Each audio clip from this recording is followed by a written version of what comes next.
परमात्मने नमः. नमस्कार, मी आहे तुमचा मित्र जीत आणि गीतेच्या 38व्या भागामध्ये तुमचं मनपूर्वक स्वागत आहे. अध्याय पहिला, श्लोक 38 आणि 39. यद्यप्येते न पश्यन्ति लोभोपहतश्चेतसः कुलक्षयकृतं दोषं मित्रद्रोहे च पातकं कथं न ज्ञेयम् अस्माभिः पापादस्मान्निवर्तितुं कुलक्षयं कृतं दोषं प्रपश्यद्भिः जनार्दन. या ठिकाणी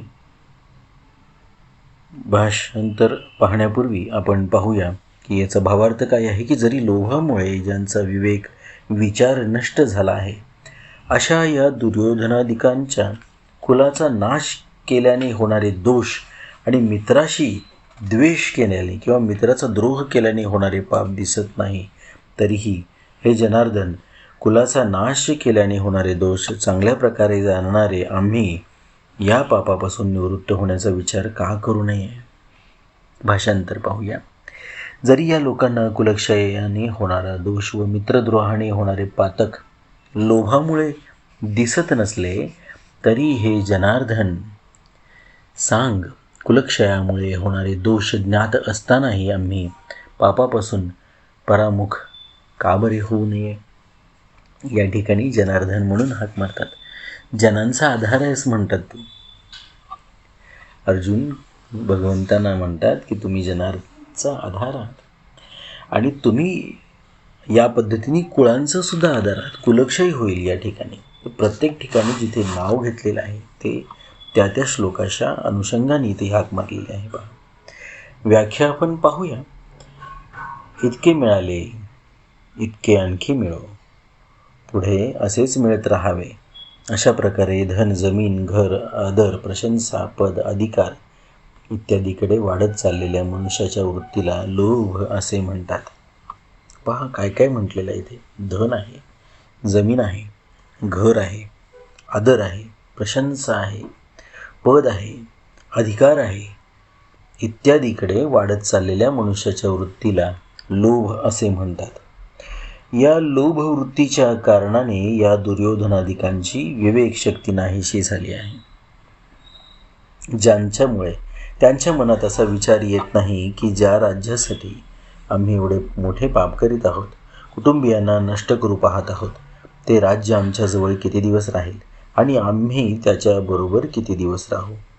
आम्ही जिवंत असताना हे राज्य गेले तर आमची कशी दुर्दशा होईल आणि राज्य असताना जर आम्ही मेलो तर त्या राज्याची कशी अवस्था होईल. कारण मनुष्य संयोगापासून जेवढे सुख घेतो त्याच्या वियोगापासून तितके दुःख त्याला भोगावेच लागते. संयोगात एवढे सुख मिळत नाही जेवढे वियोगामध्ये दुःख प्राप्त होते. तात्पर्य हे आहे की अंतःकरण लोभाने व्याप्त झाल्या कारणाने यांना सर्वत्र राज्यच राज्य दिसत आहे. कुळाचा नाश केल्याने केवढे भयंकर पाप लागेल इकडे त्यांची दृष्टी नाही. ज्या ठिकाणी लढाई होते तेथे समय, शक्ती आणि संपत्ती यांचा नाश होतो. अनेक प्रकारच्या चिंता आणि संकटे येतात. दोन मित्रांमध्येही भांडणे होतात, मनोमालिन्य होते, अनेक प्रकारचे मतभेद निर्माण होतात. आता इथे मनोमालिन्य याचा अर्थ मन मलिन होतं हे लक्षात घेतलं पाहिजे. मनाचं मिलन नव्हे तर मनाचं मलिन होणं. मतभेद झाल्याने वैरभाव निर्माण होतो. जसे द्रुपद राजा आणि द्रोणाचार्य हे दोन्ही लहानपणी मित्र होते, परंतु राज्यप्राप्तीनंतर द्रुपद राजाने एके दिवशी द्रोणाचार्यांचा अपमान करून दोघांमधील मैत्रीला ठोकर मारली होती. या कारणाने द्रुपद राजा आणि द्रोणाचार्य यांच्या दरम्यान वैरभाव निर्माण झाला. आपल्या अपमानाचा बदला घेण्यासाठी द्रोणाचार्यांनी माझ्याकरवी द्रुपद राजाला परास्त करून त्याचे अर्धराज्य घेतले. या कारणाने द्रुपद राजाने द्रोणाचार्यांचा नाश करण्यासाठी एक यज्ञ करविला. त्यापासून धृष्टद्युम्न आणि द्रौपदी उत्पन्न झाले. अशा प्रकारे मित्राबरोबर वैरभाव ठेवल्यास केवढे भयंकर पाप लागेल याकडे त्यांचे लक्ष नाही आहे असं म्हणतात. पहा, आता हे श्लोक एक अत्यंत वैशिष्ट्यपूर्ण असे श्लोक आहेत. यामध्ये अर्जुन म्हणतात की कुलक्षयाने होणारा दोष आणि द्रोहाने होणारे पातक हे लोभामुळं या दुर्योधनाला दिसत नाही, कौरवांना दिसत नाही आहे. पहा कसं आहे. कुलक्षय म्हणजे अर्थ काय आहे याचा? दोन्ही बाजूनी कौरवच आहेत. पांडव जरी असले तरी ते मूळ कौरवच आहेत. आणि मित्रद्रोह याच्यामुळे पाप लागेल म्हणून सांगतात आणि ते लोभामुळे त्यांना दिसत नाही आहे. मित्रद्रोह काय आहे? ज्यांना या युद्धामध्ये दुर्योधनाने खेचलेलं आहे, त्यांच्या मनाने किंवा दुर्योधनाच्या प्रेमापोटी असेल किंवा कुठल्या तरी लागेबांध्यामुळे असेल, हे लोक त्या युद्धामध्ये खेचले गेलेले आहेत. त्यांचा द्रोह हा दुर्योधन करतोय, कौरव करतात आणि ते त्यांना दिसत नाही आहे लोभामुळे. लोभामुळे कुळाचा क्षय होईल. कुळ संपून दोन्ही बाजूनी लोक मरणार आहेत, एकाच कुळातले. आणि याच्यामुळे हा कुळाचा क्षय होणार आहे. तर कुळ नष्ट होणं, आपल्या कुळाचा क्षय होणं, ही गोष्ट अर्जुनाला आतून कुठेतरी खाते. पुन्हा हा मोहच आहे, हे पण समजून घेतलं पाहिजे. त्याच्यानंतर ते म्हणतात की जनार्दन, या कुलक्षयमुळे होणारे जे दोष ज्ञात असताना आम्ही त्या पापापासून परामुख का बरं होऊ नये? आम्हाला कळतंय मित्रद्रोह होत आहे, आम्हाला कळतंय की कुळाचा क्षय आमच्याच हातून होणार आहे. कुणीही जरी मेलं, आमच्याकडचे मृत्यू पावले किंवा कौरवांकडचे मृत्यू पावले, तरी शेवटी कुरुकुलाचाच हा नाश होणार आहे. त्यामुळे ह्या कुलक्षयाला समजत असल्यामुळं आम्ही कारणीभूत होऊ इच्छित नाही, ही अर्जुनाची इच्छा अर्जुन तिथे बोलून सांगतात भगवंताला. आणि त्यांना जनार्दन नावाने हाक मारतात. जनांचा आधार आहेस तू, त्यांचा पालन करता आहेस, अशा असलेल्या या कृष्णाने मला ह्या सगळ्यापासून रोखावं, योग्य प्रकारचं मार्गदर्शन करावं. अर्जुन या प्रकारची विनंती एका अर्थाने भगवंताला करतात. स्वामीजीसुद्धा अनंत कृपा आणि करुणेने या संपूर्ण साधक संजीवनीच्या प्रवासामध्ये आपल्याला अतिशय प्रेमाने प्रत्येक श्लोकामध्ये जिथे त्यांच्या भाव आविष्कार होतात, त्यांच्या अनुभवाच्या त्या अवकाशामध्ये काही तारे त्यांना सापडतात, तर ते विशेष गोष्टीच्या रूपाने आपल्यासमोर मांडतात. तर यांनी दोन्ही श्लोकाच्या माध्यमात म्हणजे संबंधाने ही विशेष गोष्ट सांगितलेली आहे. आता आमच्याजवळ ज्या गोष्टींचा अभाव आहे त्या वस्तू वाचूनही आमचे काम भागत आहे. आम्ही चांगल्या प्रकारे जीवन जगत आहोत, अर्जुनाची ही भावना स्वामीजी सांगतात. परंतु जेव्हा त्या वस्तू आम्हाला मिळाल्यानंतर पुन्हा नष्ट होतात, तेव्हा त्यांच्या अभावाचे फार भयंकर दुःख होते. तात्पर्य, प्रथम वस्तूंचा जो निरंतर अभाव होता तो इतका दुःखदायी नव्हता, जितका वस्तूंचा संयोग होऊन पुन्हा त्यांचा वियोग होणे दुःखदायी आहे. असे असताना सुद्धा मनुष्य ज्या वस्तूंचा आपल्याजवळ अभाव मानतो, त्या वस्तूंना तो लोभाने मिळवण्याचा प्रयत्न करतो. विचार केल्यास असे अनुभवाला येते की ज्या वस्तूंचा आता अभाव आहे, मध्यंतरी प्रारब्धानुसार त्यांची प्राप्ती झाली, तरीही शेवटी त्यांचा अभावच राहील. म्हणून आमची तर तीच अवस्था राहिली जी वस्तू मिळण्यापूर्वी होती. मध्यंतरी लोभामुळे त्या वस्तू मिळविण्यासाठी परिश्रम करावे लागले, दुःखच दुःख भोगावे लागले. मध्यंतरी वस्तूंच्या संयोगाने जे थोडेसे सुख झाले ते तर केवळ लोभामुळेच झाले. जर अंतःकरणात लोभरूपी दोष नसेल तर वस्तूंच्या संयोगाने सुख होणारच नाही. तसेच मोहरूपी दोष नसेल तर कुटुंबियांपासून सुख होऊ शकत नाही. लालूच दोष नसेल तर संग्रहाचे सुख होऊच शकत नाही. तात्पर्य, संसाराचे सुख कोणत्या ना कोणत्या दोषामुळेच होते. कोणताच दोष नसेल तर संसारापासून सुख होऊ शकत नाही. परंतु लोभामुळे मनुष्य असा विचार करू शकत नाही. हा लोभ त्याच्या विवेक विचाराला नष्ट करून टाकतो. आता इथे एक गोष्ट लक्षात घेण्यासारखी आहे. मुळात संसार म्हणतात कशाला? पहा, जो सरत चाललेला आहे सातत्याने, तो एका ठिकाणी एकसारखा राहत नाही.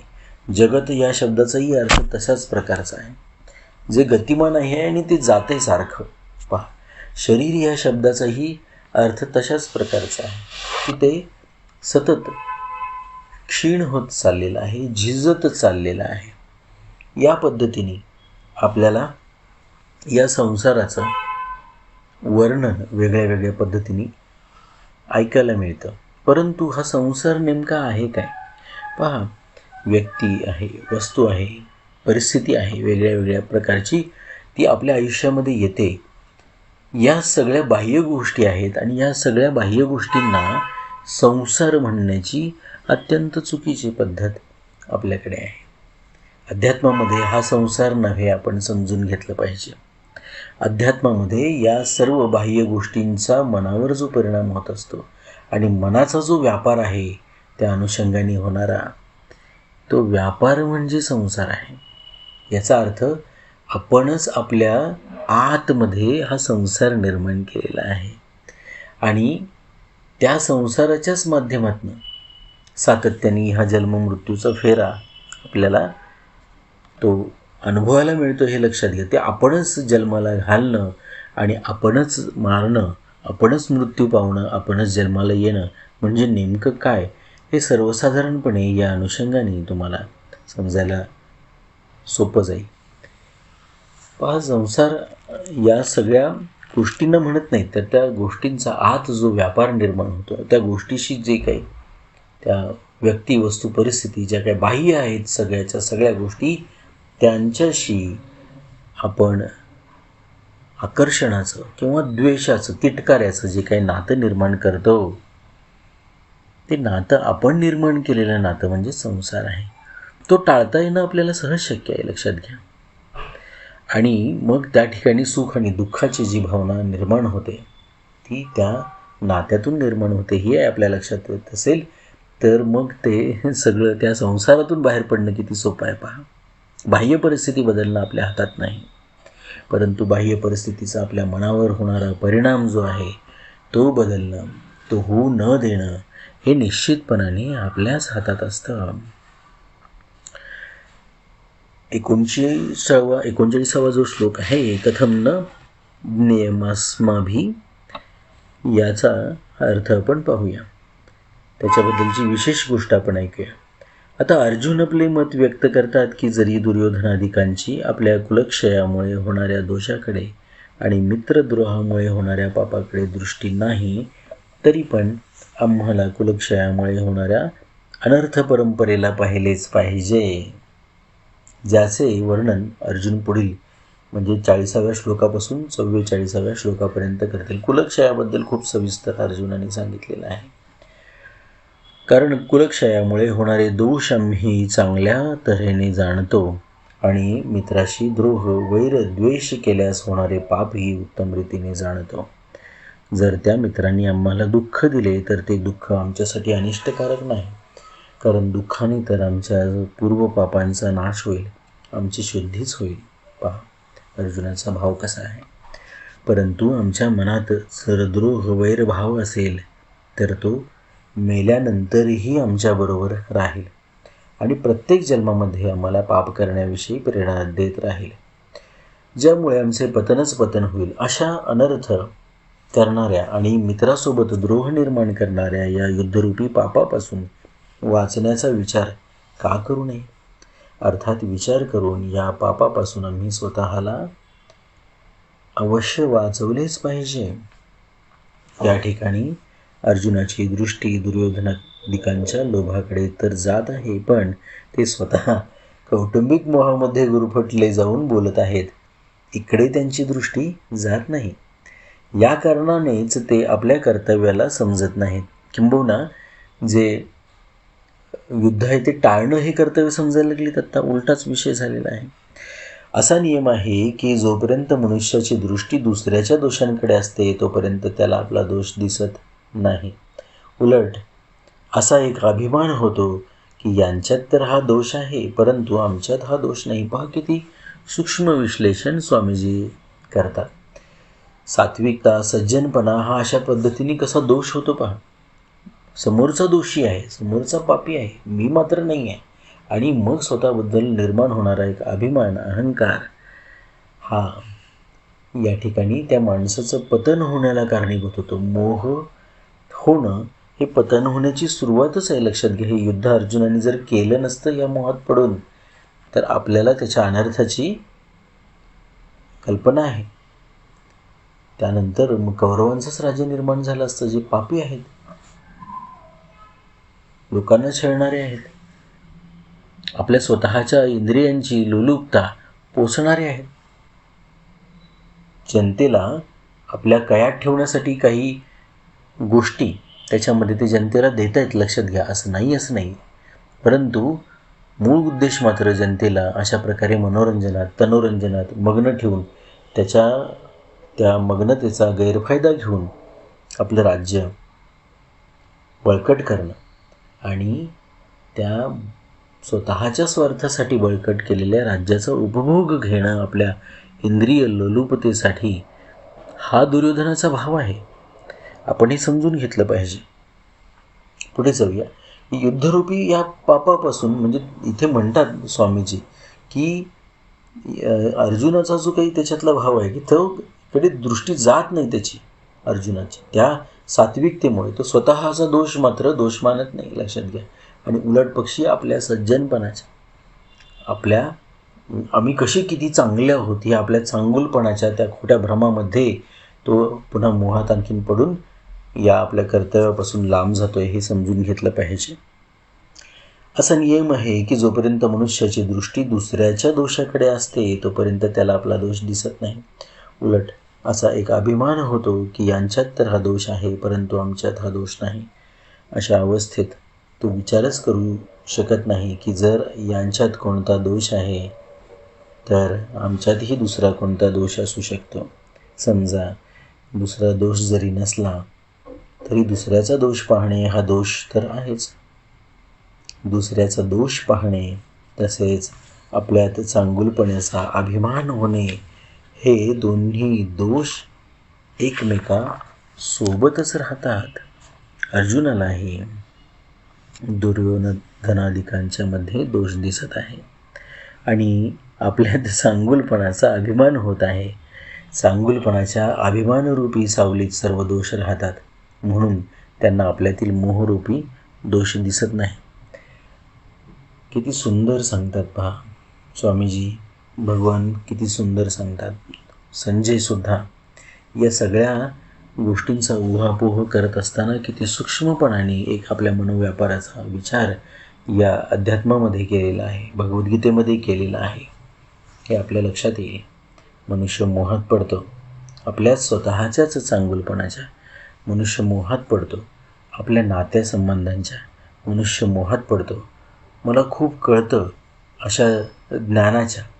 हे सगळेच मोह म्हटल्यानंतर तो निरर्थकच आहे, हे लक्षात घेतलं पाहिजे.